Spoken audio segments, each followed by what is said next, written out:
All right, ladies and gentlemen, welcome back. This is chapter 2.4. It is really an extension of 2.3. We're going to be doing some multi-step equations, very similar to what we did in the previous chapter. So we've really just got 3 examples for you today, and those examples are going to show us where an equation where we need to combine like terms first, an equation where we use distribution first, and an equation where we solve a multi-step equation with using the reciprocal. Okay, so let's go ahead and just jump into those 3 examples here. So I want to point out here this particular equation to notice that we have 2 x terms. We have an 8x and we have a minus 3x. This is very similar to what we were doing in the previous example, where we started by moving the 10 to the other side and to get the x by itself. However, with 2 x terms like this, what we're going to want to do first is to do everything we can over here on the left-hand side of the equation. So our first step is going to be to combine like terms.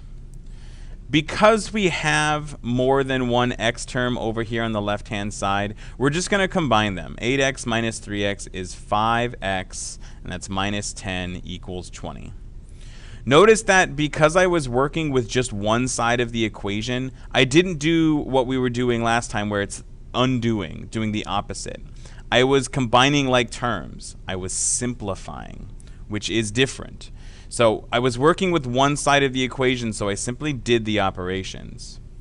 Now, since all of that is done over here, I'm going to want to start undoing the equation. So first we're going to add 10 to both sides. And again, remember, just like in the last one, we are doing an inverse operation, and we're doing that to both sides of the equation. So this is subtracting 10, so we're adding 10. And when I do that, negative 10 plus 10 becomes 0. And so this is 5x equals, and then 20 plus 10 is 30. Now we're down to one operation. This is 5 times x equals 30. So we want to figure out what that x value has to be. And the way we're going to do it is to, again, undo it. So instead of multiplying by 5, we're going to divide by 5. So we're dividing both sides by 5. And when we do that, 5 divided by 5 is 1, so it cancels out. And then this is 30 divided by 5, which is, oops, I don't know what just happened, which is 6. And so that's x equals 6. Again, we can check our work. 8 times 6 minus 3 times 6 minus 10 equals 20. This is 48 minus 18 minus 10 equals 20.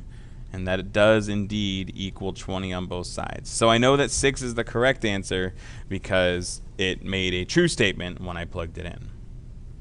So this was an example where we had to combine like terms first. We had 2 x terms and we had to put those together. Let's do an example now where we have to use the distributive property. Remember, back in chapter 1, we learned about distribution, where if we have a number outside of a parentheses like this, it means we're multiplying it. And so the first thing we're going to do in order to get this equation in a form where we can solve it is we're going to distribute the 2. So distribute the 2 is our first step. And remember, when we distribute that 2, that's 2 times x plus 2 times 12. So this is 7x, because that stays the same, plus 2x. Oh, that's not 12. That's 2 times 6. Sorry, I got ahead of myself, and I did the 2 times 6 already. So that makes 2x plus 12, there we go, equals 39. Now you might notice that this looks very similar to the problem that we just did. So we're going to combine like terms. And this is going to become 9x plus 12 equals 39. And now we have an equation that looks just like what we did in section 2.3, a regular 2-step equation. And we're going to undo that. So the first step here is to subtract 12. So we're subtracting 12 from both sides. So this becomes 9x. That cancels to 0. This is 27. And then we're going to divide by 9. Again, we're undoing it by doing the opposite operations. And that's going to leave us with 3. So notice in this example, we had to do a step of distribution first, which gave us an equivalent equation that looked like the previous problem where we had to combine like terms. So we did that, which gave us an equivalent equation that then looks what we did in 2.3. So we're doing the same things. We're just adding a couple of complications to it. All right. Let's do one last example, and this one is a little bit different. Notice that we have a distribution here, but the difference between this problem and the previous problem is this term over here. This one had a distribution with an additional term to add on. This one does not. When that happens, we can simplify this process a little bit by using the reciprocal to solve an equation. So very similar to what we did in section 2.2, instead of distributing this 3/2, which we can do, but it's going to create a bunch of fractions, we can undo the fraction right away by multiplying by the reciprocal. Because there is no other term outside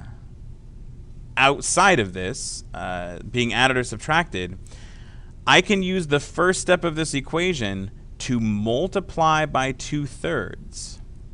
The advantage of this is that once I multiply by 2/3, the 3's here cancel, the 2's here cancel. So on the left-hand side of the equation, I'm left with an expression that has no fractions in it, right? So we're just making it less complicated. And then over here on the right, I also am multiplied by 2/3, and that's negative 24 times 2, which makes negative 48. And then it's 1 times 3, which makes 3. So then we got to do negative 48 divided by 3, and I know that that is negative 16. Now, we've done that complicated step where we've multiplied by the reciprocal. Again, we did that because it saves us time. Distributing the 3/2 creates fractions. So instead of that, I multiplied by the reciprocal to cancel it out. Now I have an equation that looks like what we did in 2.3. I'm going to undo it. I'm going to subtract 5 from both sides, which is going to get me 3x equals negative 21. And then I'm going to divide by 3, which is going to cancel that there, and it's going to leave me with negative 7. And just because we can, let's check our answer. We're going to do it right here. 3/2 times 3 times negative 7 plus 5. Does that in fact equal negative 24? Well, this is 3/2 times negative 21 plus 5. Which is, let's see, we add those together. 3/2 times 16 equals negative 24. Well, that's 48. Excuse me, negative 16. That's negative 48 over 2, or over, what did I do here? Negative 16, yeah, over 2. We're right. I'm just doubting myself, which is negative 24. So it checks out, right? Even though it was a little more complicated, this that we checked out. So moral of the story here, sometimes we have operations that need to get done before we start undoing the equation. Sometimes that means that we have to combine some like terms. Sometimes that means we need to distribute first and combine like terms. Sometimes if there isn't an additional term over here, like this one here, I can simply multiply by the reciprocal to cancel this number out and then solve. But sometimes we have to do a couple of extra steps before we do this undoing that we did in the previous lesson. And that's it. That's what we have for you here today. So if you've got any questions, make sure you leave them in the comments or seek out your teacher. Otherwise, thank you very much for watching and have a good day. Bye.